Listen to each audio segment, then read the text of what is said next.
आज बंधुरा याम्मी याम्मी tasty tasty launch मेनू करছি।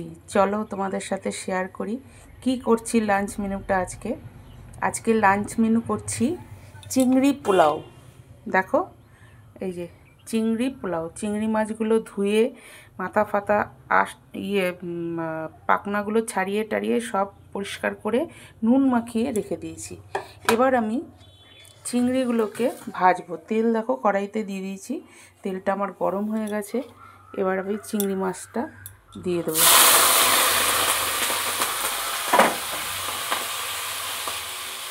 চিংড়ি মাছটা আগে ভেজে নেব। কড়াইতে দিয়ে দিলাম, চিংড়ি মাছটা একটুখানি ভেজে তুলে রেখে দেবো।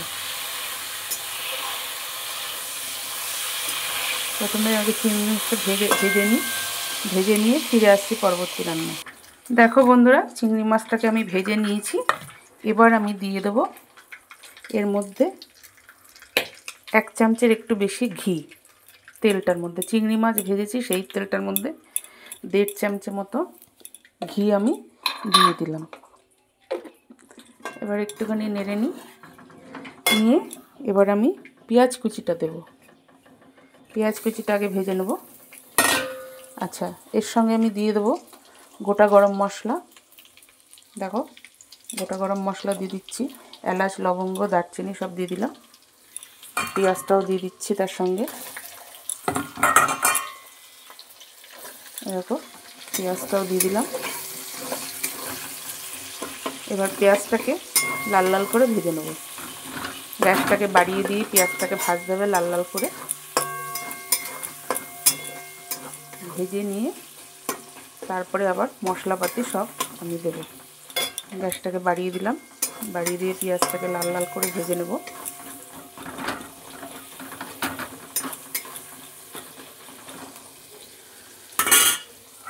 আর একটু দিয়ে দিলাম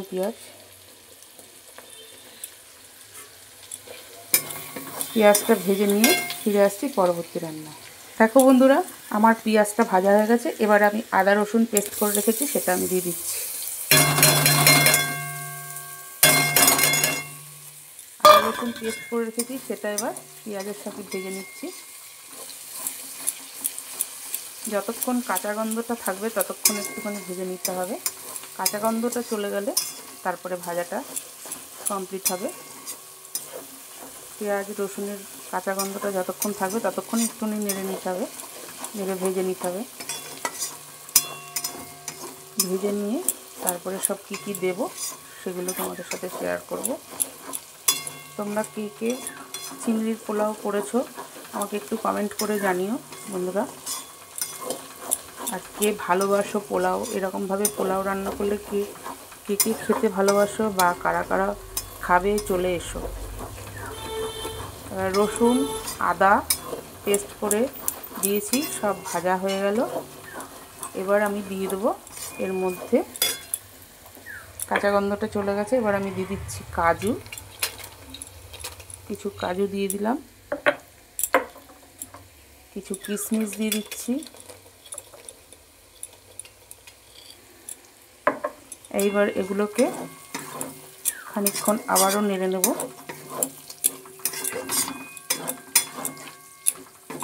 আবারও খানিকক্ষণ নেড়ে নিই, তারপরে ফিরে আসছি পরবর্তী রান্না। দেখো কাজু কিশমিশ দিয়েও আমার ভাজা হয়ে গেছে। এবার আমি মশলাতে কী দিচ্ছি দেখো। টমেটো 2টো পেস্ট করে দিয়েছি, আর টমেটো পিউরি একটু দিয়েছি, কাশ্মীরি লঙ্কার গুঁড়ো, হলুদ, নুন, জিরে, ধনের গুঁড়ো, 3টে বাতাসা, যেহেতু চিনি দেবো না আমি 3টে বাতাসা দিয়েছি। আর কাঁচা লঙ্কা পেস্ট দিয়েছি। এখানে তোমরা গোটা কাঁচা লঙ্কাও দিতে পারো, গোটা কাঁচা লঙ্কা চিড়ে দিতে পারো, কিন্তু আমার যেহেতু পেস্ট রয়েছে আমি পেস্ট দিয়েছি। এই মশলাগুলো এবার আমি এর সঙ্গে দিয়ে দেবো, দিয়ে এবার ভালো করে কষাবো।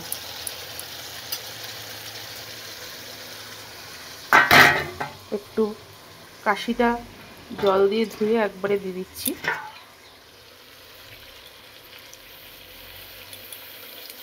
দেখো কাশিটা ধুয়ে একটু দিয়ে দিলাম জলটা। গ্যাসটাকে বাড়িয়ে দিলাম, আর একটু ধুয়ে দিয়ে দিচ্ছি।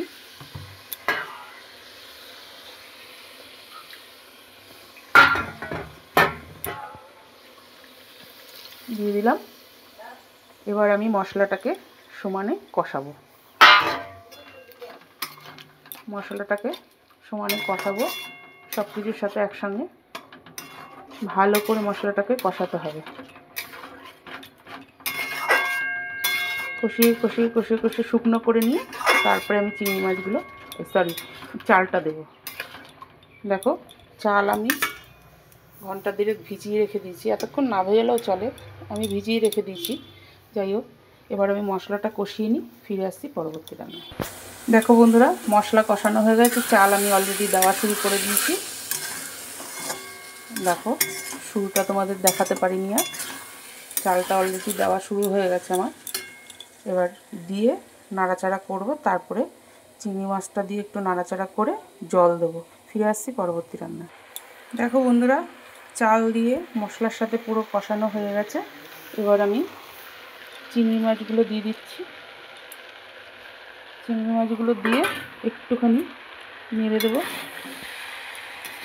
নেড়ে দিয়ে এবার আমি জল দিয়ে দেবো, কাপ মেপে এবার জলটা দেবো।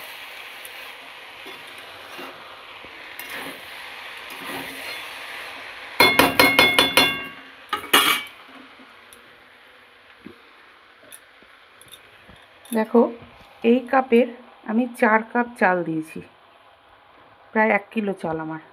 আর এই কাপের 8 কাপ মেপে আমি জল দেবো। জলটা দিয়ে ফিরে আসছি পরবর্তী রান্নায়। দেখো বন্ধুরা, পুরো জল দিয়ে এবার কড়াইটাকে আমি ঢাকা দিয়ে দিয়েছি। এবার জল পুরো শুকিয়ে একদম ঝরঝরে হয়ে যাবে, ব্যাস, আর কোনো কাজ নেই। ঘিটি তো সব দেওয়াই হয়ে গেছে। আজ এই পর্যন্ত, কাল আবার নতুন কোনো ভিডিও নিয়ে হাজির হব। ততক্ষণে তোমরা সবাই সুস্থ থেকো, ভালো থেকো, সাবধানে থেকো। আজকের মতো টাটা, বাই বাই। ফাইনাল লুকটা তোমাদের দেখাতে পারলাম না, কিছু মনে করো না, ভিডিওটা অনেকটা লম্বা হয়ে যাবে, ওর জন্য আর পুরো ভিডিওটা আমি করতে পারলাম না।